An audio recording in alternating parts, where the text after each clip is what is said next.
start recording. Just in case those who miss today's live stream, they're able to revert back to the recording and make it at a later time.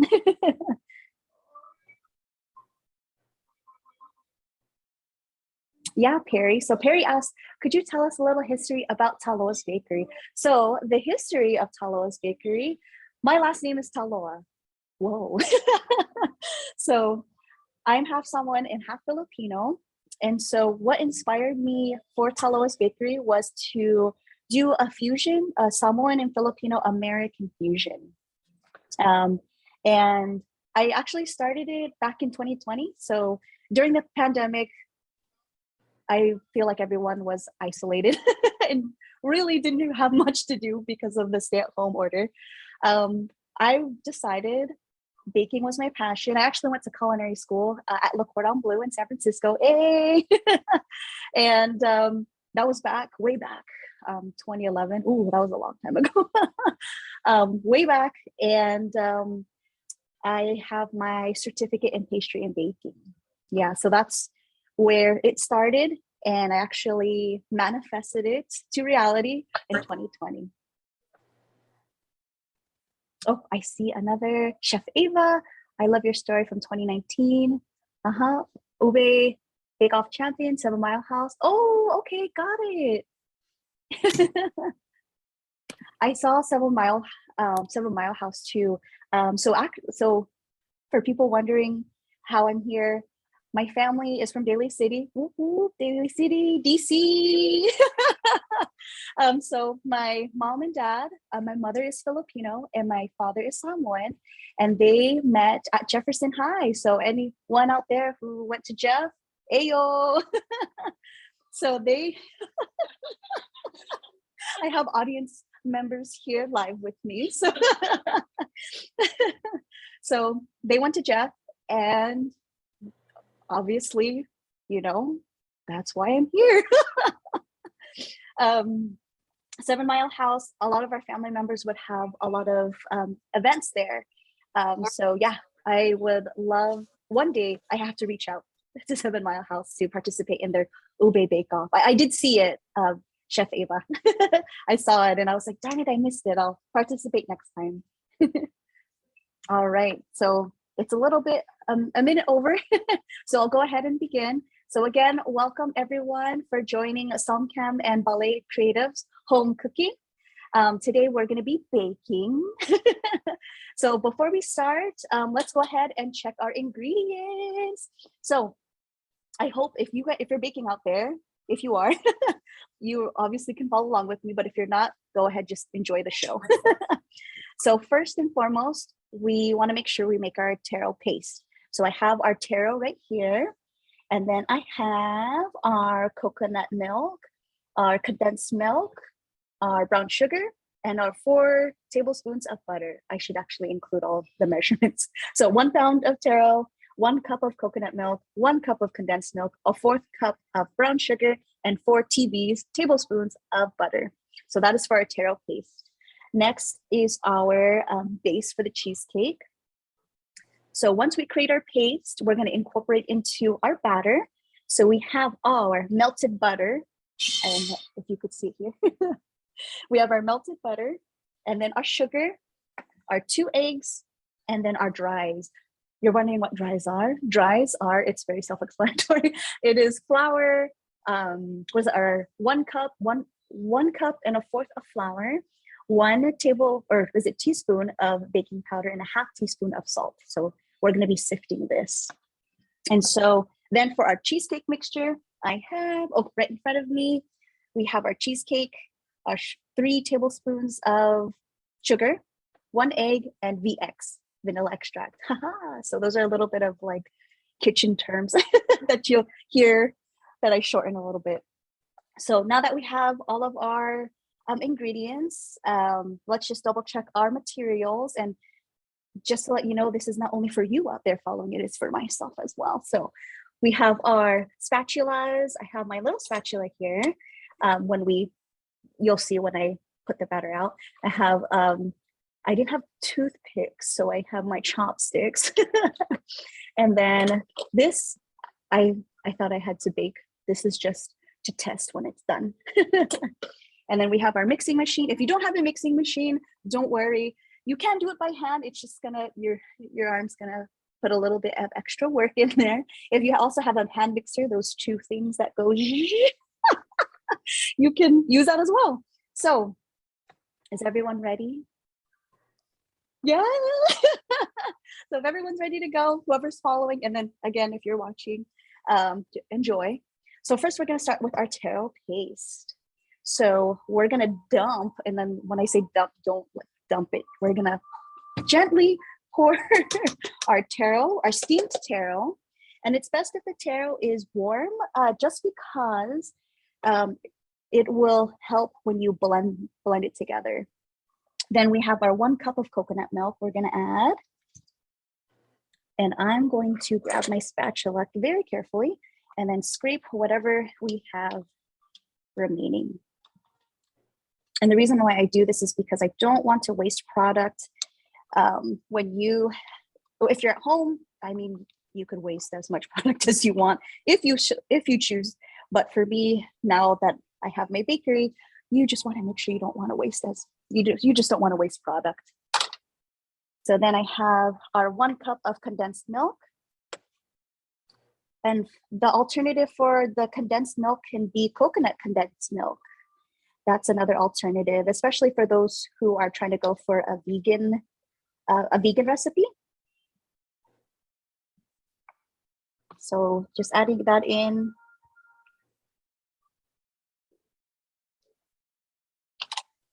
And then our 1/4 cup of brown sugar. And I will add this once I have everything incorporated with our hand blender. If you have a blender, you're more than welcome to put it all in a blender and blend it up. But I have my hand blender. Be very careful with this. If you have this at home, don't put your finger there. That would not be very wise. So carefully, because I did this at home and it like shot in my face. So be very careful when you're doing this process. Let me know if it's loud. So we're gonna gently, and I can see it kind of, there you go.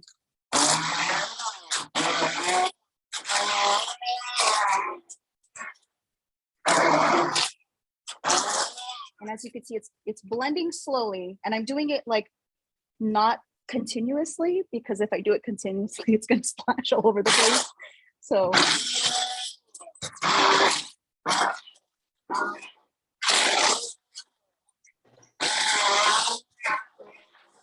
once everything looks incorporated or like broken down, especially that taro, I would say it's safe to swirl it around.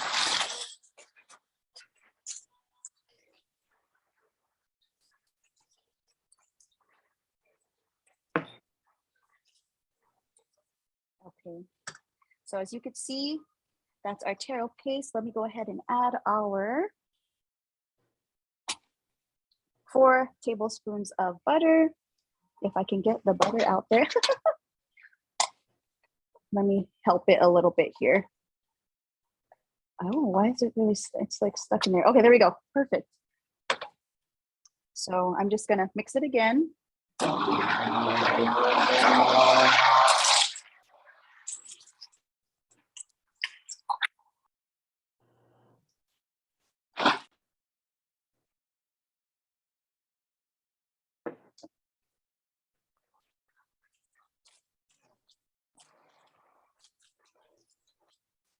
Okay, perfect. I'm gonna put this aside. I'm actually gonna detach it so I do not press the button on accident, because I wouldn't want that. Okay, perfect. So this is taro here, and on my Instagram, I have a post about the difference between ube and taro, because I know we get this question a lot as food vendors for Undiscovered and Couple Gardens. So the difference between taro and ube. So taro, it's its interior is light with a little bit of specks.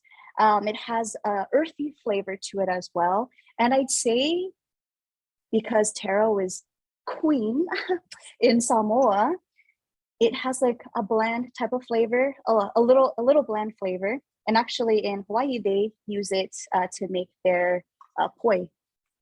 For purple yam, or what is it, ube? The interior is a bright purple color. It's very sweet. It can be used mostly in desserts. I know there's a lot of food vendors or a lot of restaurants out there that are incorporating it into their savory dishes as well. So yeah, that is the difference between taro and ube. So let me go ahead and show you our taro. I just wanted to mix it up just a little bit. So it should be that color. And the color is, when you go to the nail salon and you want that nude blush color, that's what it should look like. All right, so we're gonna put this to the side and we're gonna start working on our taro cheesecake. So we're finished with our taro paste, which we're going to be putting inside the cheesecake now. So let me put this away. And let me check our time. Perfect. Okay, so we're going to take our melted butter. And then if you still need to melt it at home, if you need to run to the microwave really quick and put it in for a couple seconds, I'd say 30 seconds. I will just tell you a story. Let me see if there's any questions. Let's see. Let's check in with any question. No questions so far. Any questions out there I can answer? Okay. We're just waiting for the people who need butter to melt their butter. Okay, perfect. Thank you, Perry, for letting me know to move forward. So we have our melted butter. I'm going to add that into my mixing machine. And then I have, let's see, my spatula from the taro paste because I'm going to be using the taro anyways. So we're adding our melted butter.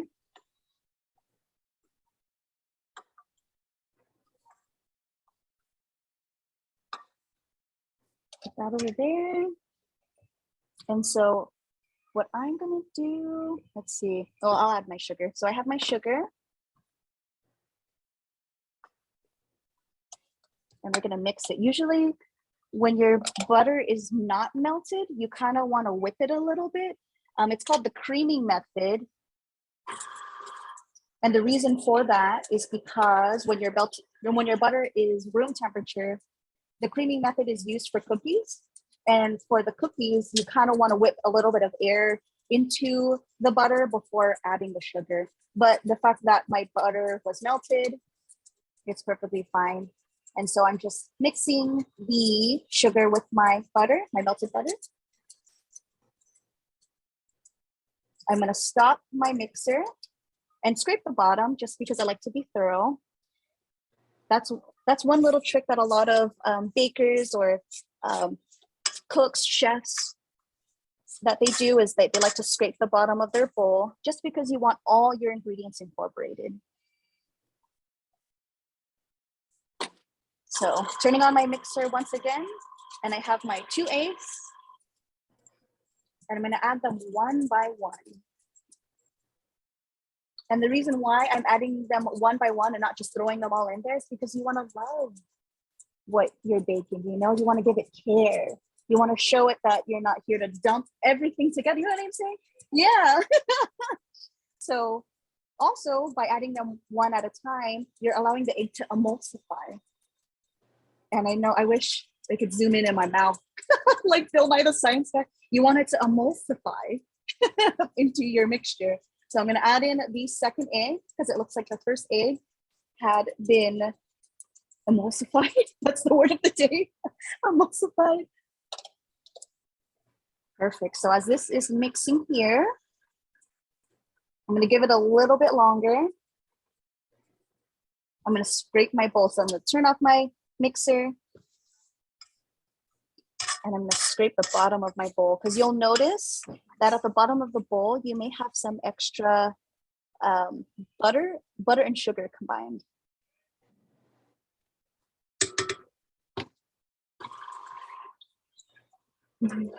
Okay. Let's see what the ingredient list quantities are available. Yes. So it looks like thank you, Carlos, who put the ingredient list up. And let's see, it's a little far, so no worries, no worries. Oh yeah, so there is the brand is Red Mill and it's called egg replacement. I've used it in some of my recipes. 1 tablespoon, the ratio is 1 to 2. So 1 tablespoon of the egg replacement to 2 tablespoons of water. Yeah, so that could be an egg replacement. Another egg replacement, if you don't have that or don't know what that is, you can also use, what is this? Applesauce. And you could also use banana. Vegans are very creative from what I've seen. So shout out to the vegans out there. It is so difficult to find replacements for, traditional baking. So yeah, if you're a vegan out there and you figured it all out, I congratulate you. That's another level of baking. Mm-hmm. The target consistency, as long as it's all mixed, let me even pull it out here to show you. As long as it's incorporated, I would say a little meringue-like, but not too much, just as long as you have it all mixed together. And hey, if you overmix it, and that's perfectly fine because we're here to learn. All right, so what we're gonna do, we are going to come back to your girl, Taro Paste. Hey. So then we have our 4th cup, our 4th cup. And I realize we made a lot, but hey, at home, if you made this, you can make a lot of taro cheesecakes. So we're gonna take a 4th cup. And again, you can like flatten it, but I like taro, so I'm just gonna add it. So you add your taro paste in there. Let me lift my, okay. So we're gonna add our taro and I'll show you guys here. And again, you can add a little bit more if you choose. And at this point, if you have purple food coloring, you can add just a little bit. I add just a tiny bit just because, and you're probably wondering like, why? Because the taro, the color of the taro will kind of be drowned out by the egg mixture. Let me see where to put my dirty. Okay. So as you can see, mixing it together, just mix until it is well combined.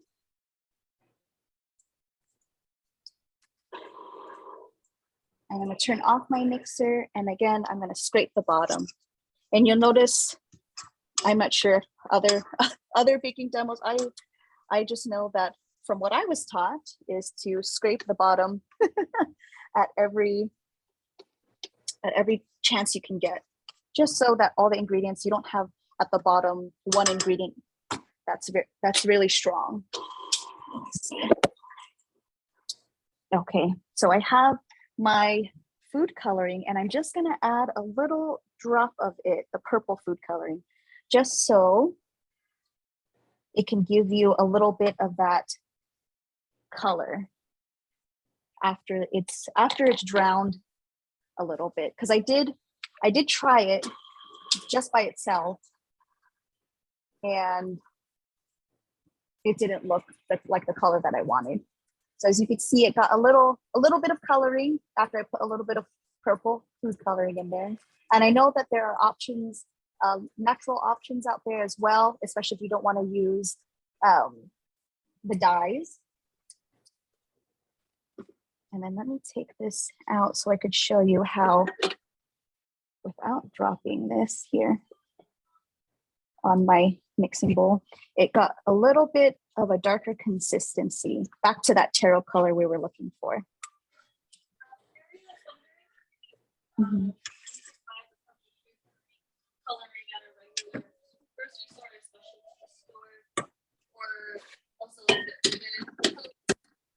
Yeah, you could do that too, because and And anywhere you can find the purple food coloring, I know you could find it like at Target or let's see, what other places are there? I know I tried Walgreens, no, but places like Target, definitely you can. Walmart as well. But yeah, you can also use the ube extract, just because in my little Venn diagram on my Instagram page, they're like similar but different. You know what I'm saying? So yeah, definitely you could use that.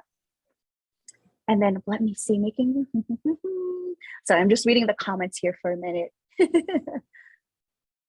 Oh, the specialty store. Would it be if you? Yeah, I mean, you could put pandan if you choose. You know, it could be a taro pandan. You know, you can get creative. That's why it's called. Was it Balay? Balay Kreative. That's what we're here for. We're here to create. We're here to have fun. So continuing, I have my nifty parchment paper here, and then I have my sifter. And I know there are a little more specialized sifters. Oh, there's a guy. Hello. he was like, oh no, I don't want to. So I know there's a little more specialized like sifters, especially in bakeries. However, this is just my regular noodle one that I use for my pho. So we're going to take our dries, which is the flour, BP, baking powder, and salt.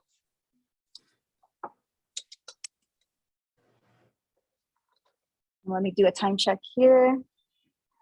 Okay, so I'm gonna carefully sift this over parchment paper. I had someone who didn't have parchment paper under and just went ahead and just wanted to sift.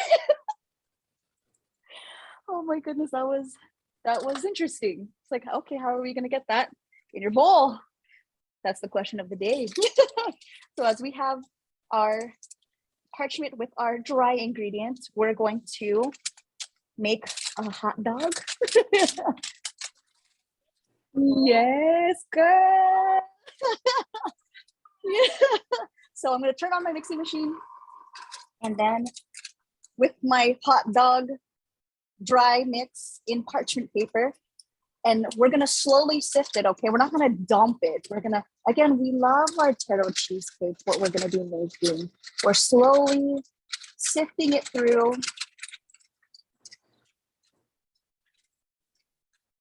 Perfect. So let me put that aside, and I hope you can see up there from, you can see that the mixture is starting to incorporate, and it's looking more so like a batter.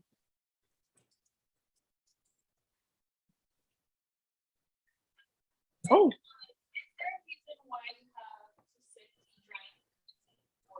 Ooh, that is a nice question. That's actually a really good question. So the reason why we sift the flour beforehand is so you can get a light and fluffy texture out of your cheesecake or any cake in general. If you don't do it, it's not the end of the world, honestly. It's just that you'll probably have like a little bits of like the flour, the hard parts of the flour, or the hard parts of the baking powder, or the sugar, or the salt is still salt, but the reason for that is just so you can get rid of those like little tiny, they're not rocks, little little clump pebble things out. But yeah, it's not the end of the world. You'll have a smoother finish when you sift the ingredients. And if you're at home and you didn't have a sifter, I can't see what you're doing, so let's just say that you sifted it. So I'm gonna, again, with like, wow, right, scraping the bottom every time. Like, no, trust me, when I was working in the kitchen in San Francisco, yeah, they were really strict on that. And and the places that I worked in San Francisco is well, throughout the Bay Area. I worked at Out the Door, one of Slanted Door's sister companies. They were on Bush Street. They closed because of COVID, but it was an amazing experience to learn from line cooks there. Yeah. I know also, let me check if there's also great. Okay, cool. Thank you. Yeah, Perry, a great way to incorporate everything. Okay, let me give it a run one more time. Perfect. A lot of people ask me too, was it worth going to culinary school? And I feel like that's a very loaded question, just because there's people out there who have like degrees, from, prestigious colleges or trade schools. I feel it really depends on what you gained out of that experience. Culinary school definitely gave me the fundamentals that I needed to work in a bakery or a restaurant. Yeah, could you just waltz into a restaurant and ask, like, could I be a prep cook or a line cook? Yes, you can. It's just that there may be some skills that have fallen through the cracks by learning that way. But by going to culinary school, I felt like I had a really good experience and I enjoyed it a lot. So we are going to take a small bowl here. We're going to take our paddle attachment off of our mixer. And we're going to take a third of our cake batter or our taro batter in this little bowl. And you're probably wondering, why, Mariah? Like, why are we doing that? So the reason is because we're going to do a little doodle, a little design on the very top to make those nice, what is this? What would you call that? Little swirl thing, swirl action. Cool. So let me put my stuff over here. So as you could see, here's our taro batter. And we're going to take about a third of the batter. In my experience, sometimes maybe a little less than a third. But yeah, so if you want to be really extra about it, you can get a scale and put the batter on top of a bowl that's been tared and then divide it by 3. You can be extra like that, but we're all learning here together. So I'm going to say that's about a third here, about that much from the mixture. So that is my third. Awesome. So putting that aside, we are going to get our 8x8 pan, and we're going to put the taro batter on the very bottom here. So let me go ahead and spray this. And even if it's a nonstick pan, I still don't trust it. Like, I really don't. I use a nonstick pan and my pastry's still stuck. And I'm like, never again. So, so just spray it, not too much, just not too generous, but just enough so you can cover your pan. And so we are going to add our batter.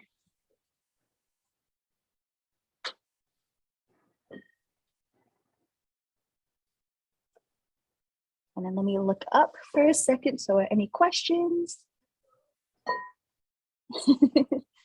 I love the audience. You guys are amazing. Thank you so much. I love how everyone's in the chat and we have a live audience. Okay. And again, I'm just being like nitpicky because I just don't want to waste anything. Okay, so once we have that, I'm going to put here. Actually, I'm going to put the majority of my stuff. Let me just put my dirty stuff here. Okay, so if you don't have this tool, it's perfectly fine. You could use a butter knife, which I've done. So what we're going to do is we're going to spread the batter on the bottom there.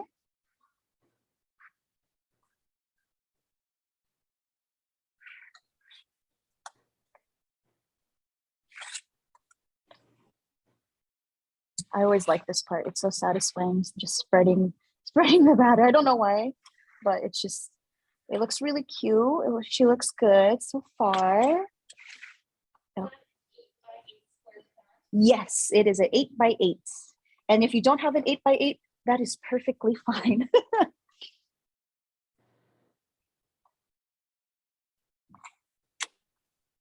There we go. So I'm going to put that there since my taro paste is there. So here's the bottom. I just like hit the bottom just so it evens out. It's also a habit too. In the kitchen, you always want to make sure it's all flat and even. So we're going to put this aside because our next step is our cheesecake. So I have my other mixing bowl, and if you need time to wipe your bowl or wash it, I just have two bowls because I have so many mixing machines in my home, which I'm glad because I don't have to run back and then bring back my first bowl. So we're gonna start working on our cheesecake. I also have a second paddle attachment too. We're fancy here. So here are our ingredients for our cheesecake topping. Let me see. Let me like triple check everything here. Okay, any questions so far before I move on to the topping, the cheesecake topping? And for the cheesecake, I know that Miyoko's Creamery, they have a cheesecake, a vegan cheesecake. Yeah. So I know, oh yeah, so Miyoko's Creamery, they have the vegan butter, and then they also have the vegan cream cheese, not cheesecake, cream cheese. Yeah. And then I know at Miyoko, some Costco's have them for the butter, but for the cream cheese, places like Target, let me think here, maybe Trader Joe's, basically all those, you know, those shops that you would think sells them. You can also Google it too. I went to Target one time and I didn't see the cream cheese there, and I was like, oh darn it, they're probably out of stock. But yeah, you could probably find it in like Save Mart, Target, or Trader Joe's. So we're going to take our room temperature cream cheese, and if your cream cheese is not room temperature, again, it's not the end of the world. What you can do is your hands are warm. You could try to warm it up that way. Let's see. Yes, yeah. Definitely the Miyoko vegan cream cheese. That's a great alternative. If you have a blowtorch at home, you can use that to heat your bowl as well. Maybe a lighter could help. Again, when you're in the kitchen and you just don't have the necessary equipment to produce what you're trying to make, you have to improvise a lot. And that's what they don't show. They really don't show that in our, yeah, they really don't show the improvisation, if that's a word, if I made it up. They really don't show that when you're trying to work in the kitchen. Okay, so we're gonna whip our cream cheese. And then I'm putting my hand on the bowl just because I know that this should be smooth. And if you're wondering why the cream cheese needs to be room temperature, the reason is because if it is not room temperature, you're gonna have chunks in your cream cheese. And the goal is to try to make it as smooth as possible. So I'm gonna actually like increase the speed so I can whip it.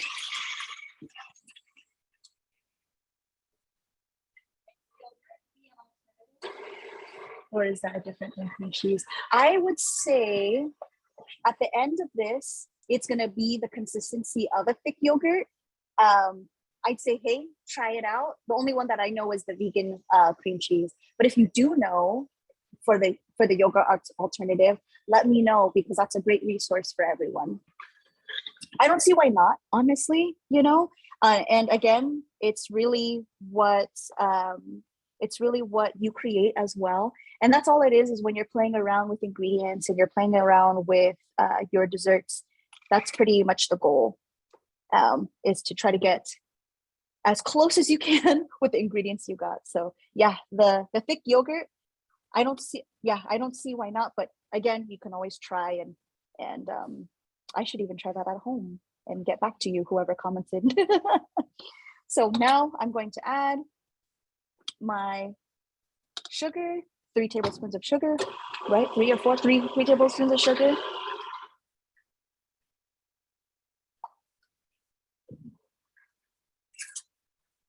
And then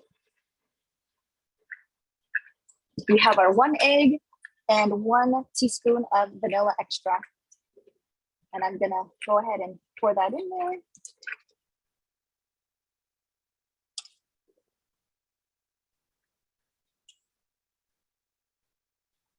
Bringing back my 8x8 pan of taro batter.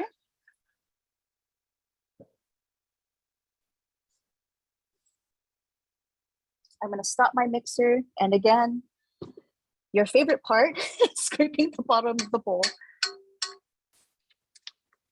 And this is a good example for scraping the bottom just because we have still some cream cheese that hasn't been incorporated with the egg.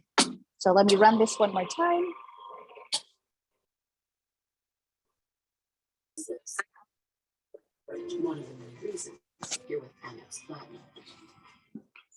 Let me increase the speed just a little bit longer. And we should be good. So we're going to add this topping, and as you can see, the consistency is about like a yogurt. So that's why I was saying, like, I don't see why it wouldn't be an issue for this recipe. So let me take off my paddle attachment because we are done with this. Put that next to my little hand blender blade. And so as you can see, right there. So we are going to add the cheesecake topping on top of the taro batter. So let's go ahead and add that.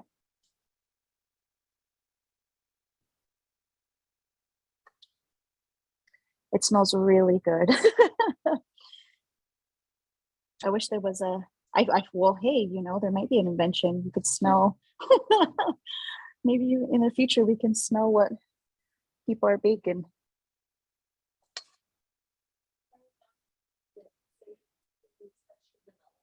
Oh yeah. Well, don't add too much vanilla because then you'll taste the alcohol because there's a little bit of like alcohol in there. Not like drinking alcohol, but there's like or no, it's what is this? Oh yeah, alcohol. Like I've made vanilla bean extract where it's like you literally take vanilla beans and then you put vodka or rum or whatever. But yeah, but you can add a little bit more if you choose, but not too much because then you'll taste it. Yeah. So yeah, this reminds me of when I was in preschool when I had to like do this art project where you had to put all the snow on the snowman. Okay, cool. And then if you had this, I should have, oh my goodness, I should have used it. You could also use this as well. So if you would like your Taro cheesecake bar to look just like this, that is perfectly fine. You just throw it in the oven at 375 for 20 to 30 minutes. Make sure you rotate halfway. But we are gonna add a really beautiful design. So we are gonna take our third, batter, our reserved one-third batter, and we're going to put it in a piping bag. Oh, but I do not have a piping bag at home. So if you don't have a piping bag at home, you could use a Ziploc bag. And I think you guys know where I'm going here. You get the Ziploc bag, and then this is like the end of the Ziploc bag, right? You just cut it. If you don't have any of those, you know, don't feel like it's the end of the world. You can just take dollops and just go boom, boom, boom, boom. You can do that too. Again, it's open to your interpretation and your creation. And those who are in this, who are making their Taro cheesecake bars, at the very end, if you do make it, please tag me. I want to see your Taro cheesecake bars. Okay, let me get my bag ready. And here's a trick, especially if you're like, there's no one to help, right? So I'm gonna take this and just get a cup that can fit this in here. So it's like a little softy here. If I can get it on, that's the trick, right? Okay, perfect. So then I'm going to take my spatula and put our third, I don't even know if I'm saying that, our remaining, there we go, our remaining taro batter.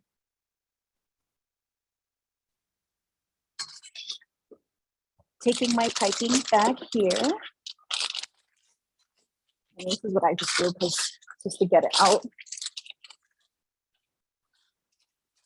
So if you're at this point and you're like, oh my goodness, it's not going. So if you have one of these things, you can. And if you don't, I know I just have all these like nifty tools and stuff.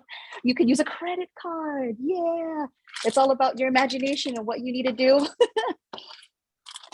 And so for this part, we want to be very careful, because if you cut the hole too big, you'll run out of your little zigzag design. Or if you cut too small, it's going to be a little too thin. So we kind of want the middle. Where's my scissors? Oh, here we are. So I'm going to, too big or too small. So I'm just going to go in the middle, big, small. And I'm just going to have a leap of faith, trust the process. So there we go. All right. So now we're going to create a zigzag pattern here, or like a zigzag pattern, right? Yeah. A zigzag design. So what I'm going to do is bring the design, you know, like on a Pop-Tart. You see the top of the Pop-Tart. I love Pop-Tarts, by the way. My favorite was the s'mores one. I just like, they always had the strawberry one at school. And I'm like, no one likes strawberry. I was that kid that asked the teacher, like, can we get s'mores? The annoying kid. So there we have, I used that majority of my, which I'm very happy. I usually have extra and I like get very upset that I wasted product, but here we go. I have a little bit more. So putting that aside, I have my, if you don't have a toothpick, you could use a chopstick. I have extra chopsticks because during the pandemic, I ordered a lot of pho. So if you were like me, get a chopstick. And then we're going to do the opposite of the design. Okay. So let's see, my brain, I'm like, okay, what's opposite? So I'm going to start here. I should have like extended a little bit. So we're going to go just like what you did on this side. We're going to do the opposites. So here we go. Look, oh my God.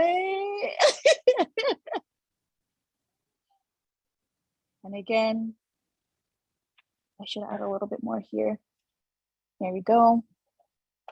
And so your oven should have been, I should have mentioned that. I'm so sorry for those at home that did not preheat their oven at 375. So your oven should be at 375. I just tap it just to make sure that everything is incorporated. So then I'm gonna put it in the oven for 375. Let me put it here. We're gonna wait a little bit. And after 375, and just like that, like the cooking shows, wow, we have our Taro cheesecake bars. Yay! Just like magic, yes. So if you guys have any questions, let me know. I just want to give a big thank you to SOMCAN and Balay Kreative for allowing me to have this opportunity. And I'm having a question, how long should we bake it at? Depending on, again, your ovens are very different. How long? It should be 20 to 30 minutes. Always check, I have a little fork stab in there. Always check the center as I don't know if you guys know the check.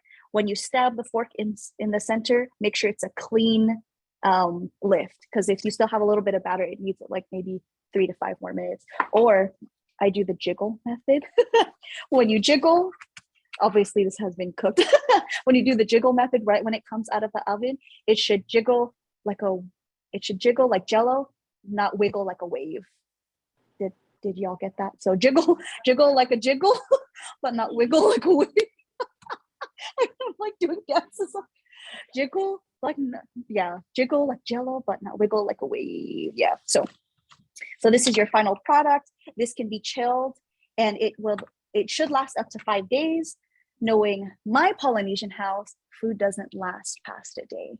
So yeah, so here we are. And again, yes.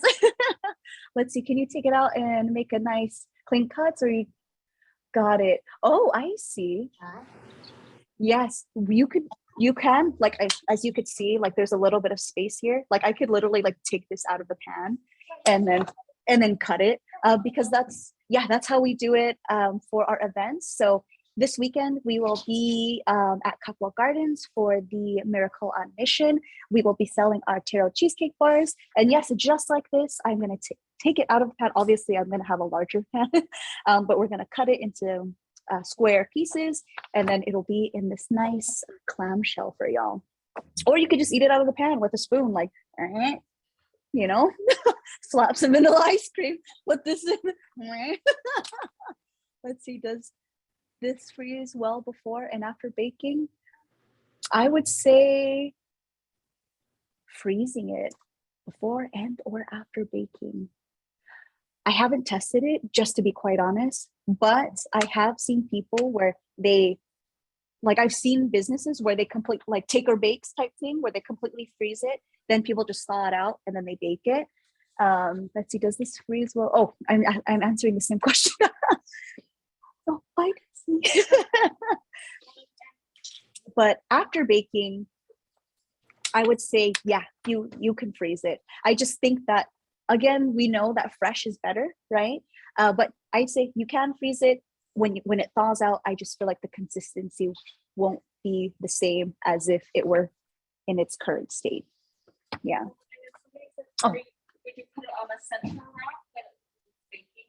Yes, because you want to try to get as even baking as possible. I only have 2 racks, so I put it on the very bottom of my rack, because I don't put it on the very top one because the heat. Bye, Desi. That was Desi. Yeah, putting it on a top rack, there's just a lot of heat. Like even at home, you can see the metal thing that heats up your oven. So I try not to burn the top. So that's why the bottom, I'd rather have it on the bottom rack. If you have 3 racks, that's really cool. I wish I had 3 racks. Put it in the middle. Yeah. Yeah. Any other last questions? Oh yeah. Oh shoot. Yeah. Let me see. That's one thing that I didn't bring, a knife. Let's see. I mean, oh, I could use this. Again, improvising. Okay, so I'm gonna cut my Taro cheesecake bar, and then you guys can, yeah. I'll bake this one. Yeah, and again, I'm just being like, is it even? Is it even? Yeah, so let's go ahead and cut. 20 to 30, yeah, and it really depends on your oven as well. Yeah, oh my gosh, I like didn't make it even. My OCD, I'm like, I like made one too large and one too, it's okay, it's fine, right? It's fine, we're all learning here. Don't beat yourself up. And I don't want to touch these pieces either. Let's see. Oh, here, oh wow, prepared. Yeah, so here are the cheesecakes right there. Yeah. Look at her. Yeah, and thank you everyone, live and online. Wow, the crowd. I don't know how many people signed up, but thank you so much. Yeah. Oh yeah. Yeah. Oh no, thank you. Yeah. But yeah, here is our cut Taro cheesecake bars. Once again, big thank you to Balay Kreative and SOMCAN for allowing me to have this opportunity. Follow me on Talos Bakery. We post when we will be having our next events. We're currently working on shipping to get those Filimoas out to you, especially for those who know what those are. And yeah, this weekend we'll be at Cockwell Gardens for Miracle on Mission. Yeah, let's see. Oh, okay. Oh, thank you everyone. Oh, but yeah, again, we're on Facebook, Instagram, TikTok. I'm still figuring out. So I'm a millennial. So I used to make fun of my parents, like, you can't do Instagram, and then here I am, TikTok. So awkward. But thank you guys so much. If you guys are closing out. Oh, hello. There's someone here on the live cam. Hi. But, yeah. But again, if everyone's signing off, thank you again. And big thanks to Balay Kreative and SOMCAN. See you next time.